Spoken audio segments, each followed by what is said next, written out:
Okay, so here we go. Act 4, Scene 2. And for that I need Rachel and Ellie, and also to set up a gag that comes in halfway through, I want Madeline as well.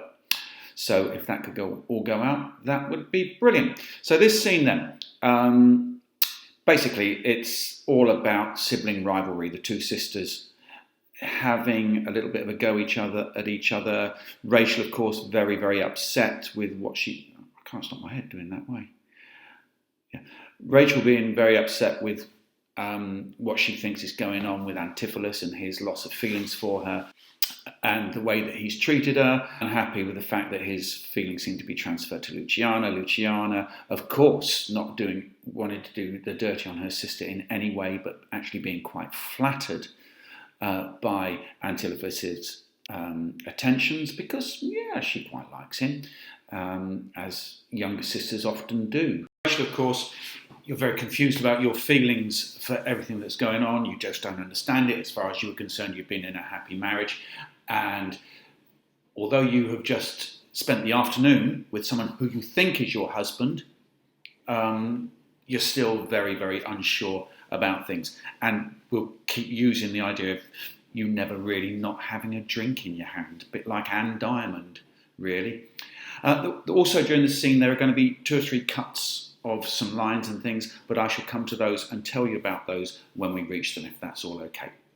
Right, so what I'd like to do now is I'll go through the scene fairly quickly with the stage directions that I've worked out so far, so that you've got an idea of those and anything in particular that strikes me about the lines. As ever, use this or not use it, entirely up to you. I don't mind. I'm not precious about things. So, and also if there's anything you want to chat about, please, please, please get in touch. In fact, just please get in touch anyway. It'd just be nice to talk to people. You know what it's like. So the scene's going to open with Dromio, that's your Dromio, Ellie, coming in and knocking on the stage door. You're looking around, you're not looking directly at the door when Madeline, as Nell stroke Luce, opens it. She sees you, gives out a big shout of Dromio, and you run off with Madeline chasing you. We're going to use that fact that you've been running off on your entrance later. And then we have the entrance of Adriana and Luciana. I would quite like Luciana to enter first, coming at a run, as if you are chasing her, Adriana. Because you've been giving her a hard time inside, you're angry, you're blaming it all on your little sister. And again, you come in and you have a chase around the tables and chairs that we have got set in the acting space proper. Okay, so that goes on to, we get to the lines down with Adriana's lines, with what persuasion did he tempt thy love? And Luciana, you become quite wistful with the next few lines. This is one of these bits where you let your sisterly support slip a little bit and you come out with words that in an honest suit might move. First he did praise my beauty, then my speech.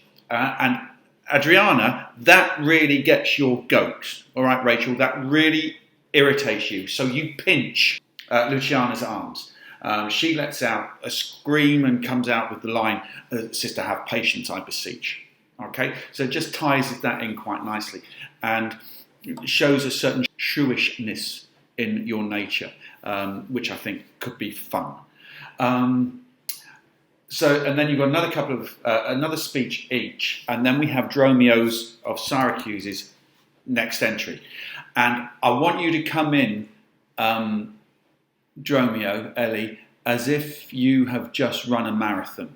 All right, so you are practically staggering in. You've been running all over the town trying to shake Nell off. Have you ever seen the clip of the 1905 London Marathon finish where this little Italian runs in and is totally all over the place? He is so exhausted he can hardly put one foot in front of another, and he spends as much time going from side to side as he does going forward. Well, that's the kind of thing I want, so that you are exhausted and we get a big laugh out of your totally washed out entrance. You stagger in, Ellie. You sort of collapse, half collapse, leaning on one of the tables, and with you look at the two girls and you go, here, and they move towards you, and you decide you want more air, and you go, go, and they move away from you. And then it's sort of speaking in these short, sharp bits. Purse, sweet, now, make haste. So it's these, you can't manage to get out full sentences, you just come out with the key words. And then Luciana comes out with this stupid statement about, how hast thou lost thy breath? And at that point you stop. Stop the acting, stand up, look at her, by running fast. And then a collapse back down. First cut coming up. So Adriana comes out with, Dromio, where is our master? Is he well? Dromio, you come out with, no, he's in Tartar's limbo, worse than hell. And then the rest of that speech is cut. It's just that it doesn't actually move things on as such. Okay, so the rest of that speech is cut, and we move on straight away to Adriana. Why, man, what is the matter? My one's what's the matter, and I don't know, and so on. And Dromio tells Adriana what's happened. She sends Luciano off to go and get the money. And then I will try and organise this thing with the clock striking 1. Managed to pull off the gag about the bell and the chain and so on. That's where you make your exit, Ellie. Again, absolutely staggering run. Not staggering as in, wow, that was amazing, although I'm sure it will be. No, staggering as in, Jesus Christ, I'm knackered, and out you go. Now then, or the next, you go out there, Ellie, because I've cut your next speech, by the way. The next 3 speeches, so that'll be Adriana, Dromio, Adriana, Dromio. That's 4 speeches. There are 3 kinds of people in this world, those who can count and those who can't. The next 4 speeches are cut, so that's from Adriana, the hours come back that I did never hear, down to Dromio's, hath he not reason to turn back an hour in a day? And re-enter Luciana with the purse, gives you the purse, and that's out you go, along with Adriana's dismissal. Go, Dromio, here's the money, bear it straight back.